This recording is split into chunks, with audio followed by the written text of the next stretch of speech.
Thank you. Good morning, Jason. Thank you for your question. Thanks to the Atlantic Council for inviting me to this meeting. Our commitment in the 2022 budget can be summarized along three pillars. First, continue our support to the social safety network. Second, maintain healthy public finance, sustainable debt levels. Third, continue to support infrastructure, especially in the southern Mexico government priority projects. Additionally, in the second half of this term, the budget will be oriented to bolster the dynamics of the economic recovery.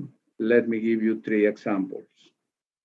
First, we will strengthen health expenditure for pandemic response. For 2022, we're increasing health expenditure 15.2% in real terms. Secondly, spending in social protection will increase 13%. Third, we're investing more in regional projects to trigger development in the regions.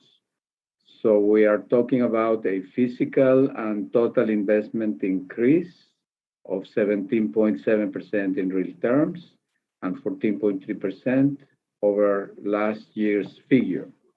Regarding public finance, this administration is focusing on optimizing and creating a more efficient execution of the public federal budget. Let me give you a few examples. From 2018 to 2021, we have observed a decrease of 5.7% in real terms in operational expenditure and a decrease of 1.5% in financial cost.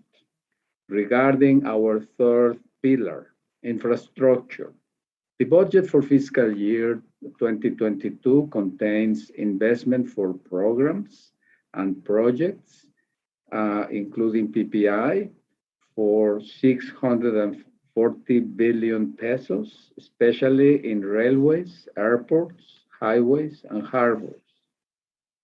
Thank you. Let me start by giving you a few figures that would put things in context. We had $12.5 billion foreign direct investment inflows during the first quarter of 2021 and $18.4 billion during the first half of 2021.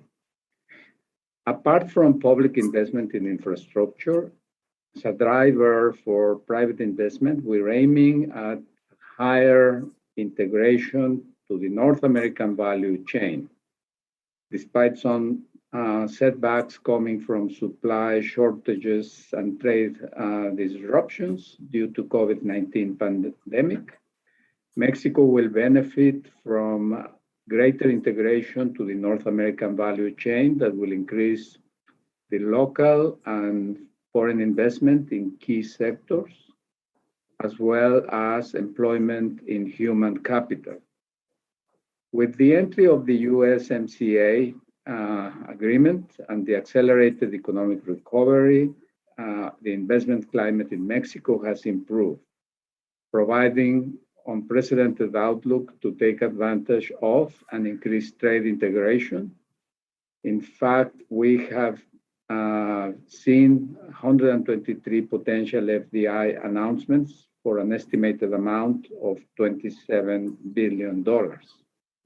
In September, the US and Mexico agreed to relaunch the US-Mexico high-level economic dialogue to boost the economic relationship for both countries, centered on bringing value to the region throughout the relocation of value chain. We have identified 4 pillars. First, building back together to improve the regional business environment and strengthening the resilience of the supply from Mexico to the US.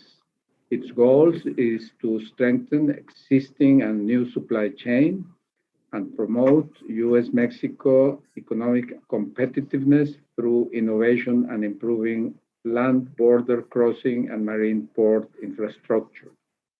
Second, promote sustainable economic and social development in southern Mexico and Central America, improving revenue sources by creating jobs and opportunities in the short, medium, and long term in El Salvador, Honduras, Guatemala, and southern Mexico as well, increases trade potential and spur investment.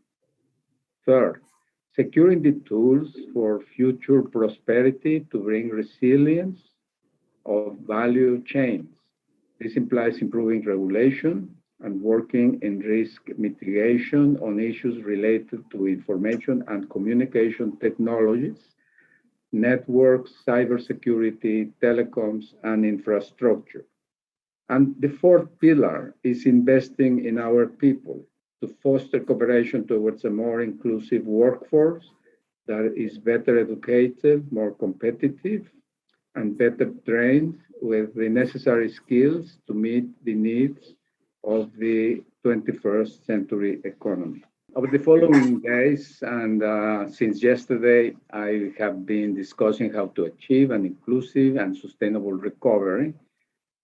To begin with fellow colleagues from central banks, ministries of finance, and senior officers from the World Bank and the IMF, including yesterday with President of the World Bank, Mr. David Malpass. In particular, the equitable access and distribution of vaccines is essential to end the pandemic and for economic recovery. We cannot start thinking about an inclusive recovery if we don't achieve a full vaccinated population, especially in the most vulnerable countries and sectors. It is well known that high income and some middle income countries have the advantage to access vaccines by individual contracts, but others less fortunate do not have this opportunity. This is halting us from achieving a faster and inclusive economic recovery worldwide.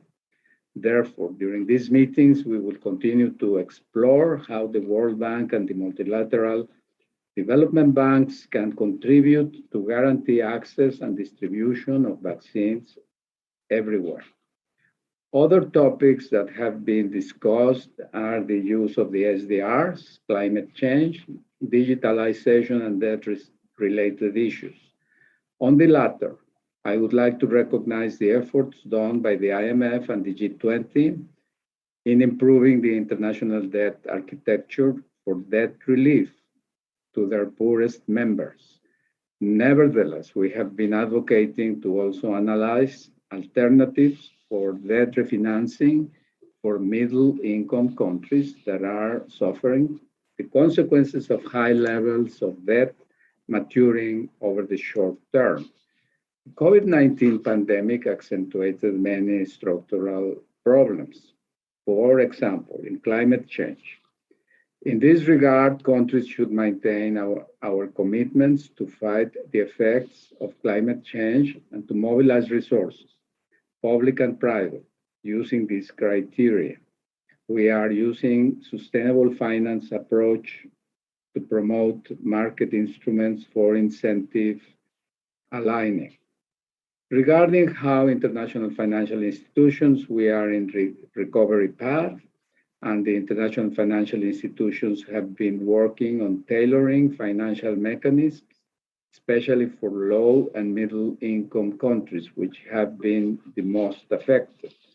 Central American countries have been put into focus by Mexican President López Obrador, and it has been, he has seen it as his role to bring that up to the attention of the US and also the Canadian governments as parties that could very much contribute together with Mexico to improve the living conditions and working opportunities for the people in Central America. And indirectly by that means to halt the pressure for immigration, which is provoked essentially by lack of opportunities for the people in these countries. We have been very encouraged by the response that so far has been indicated by the US administration regarding the potential for investment by the US in southern Mexico and Central America, but also by some early indications by the World Bank to be interested in financing development projects in the southern Mexico and also Central America with a view of long-term development. So far, we see this as a main contributor to improving the social climate across the North American region. Our main challenge for expanding digitalization of the economy is centered at micro businesses. According to the economic census of 2019, 24% of big firms use digital technologies to sell their goods and services. However, this share is lower for small and medium enterprises, only 18.7%, and only 17.4% for micro businesses. During the pandemic, some of these percentages might have increased in a large measure. E-commerce has increased 54% during 2020. There is, however, a financial inclusion challenge. While many businesses managed to expand their online platforms, others are facing important barriers to participate in digital expansion. In Mexico, we're tackling this issue, promoting a new model of shared network, which has been named the Red Compartida, which aims to cover 92% of the population by the year 2024. We're focusing our efforts to cover around 8 million people that live in small villages and localities by 2022. We're also working on digital literacy. We want to increase the capacities for business to use digital tools and platforms into their daily tasks.